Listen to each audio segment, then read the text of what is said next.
Welcome to our channel. Today we how to verify CPSIA and Prop 65 labels for relevant products, full guide step by step clearly. To verify CPSIA and Prop 65 labels for relevant products, begin by understanding the definitions of both regulations. CPSIA stands for the Consumer Product Safety Improvement Act, primarily focused on children's products. Prop 65, or the Safe Drinking Water and Toxic Enforcement Act, aims to inform consumers about chemicals that may cause cancer, birth defects, or other reproductive harm. Identify the product categories that fall under CPSIA, such as toys, clothing, and childcare items. Check if the product is designed for use by children under the age of 12, as it automatically falls under CPSIA. Next, locate the CPSIA label on the product, which typically includes manufacturer details and testing information. Verify that the label includes a tracking label, which is essential for consumer safety. For Prop 65 compliance, search for a warning label on the product. This warning should inform consumers about any harmful chemicals present in the product. Review the product's documentation or data sheet for additional details regarding chemicals present. Consult the official Prop 65 website for a detailed list of chemicals that require labeling. Ensure that the product includes enough information to make an informed decision regarding safety.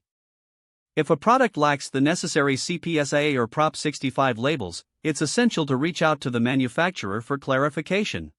You might also consider conducting independent testing for compliance verification. Finally, document your findings and keep records of any communications with manufacturers for future reference.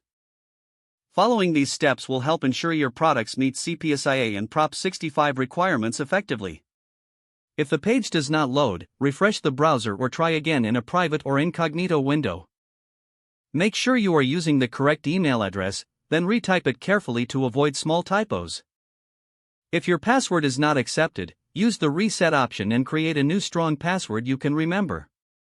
Check your spam folder for verification or security emails, then complete any requested confirmation steps.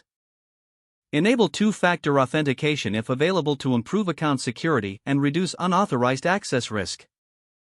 After signing in, review your profile details so your contact information and settings are accurate and current. If you see an error message, note it down and try again after restarting your device and internet connection. Log out when you finish, especially on shared devices, to keep your account and payment information secure.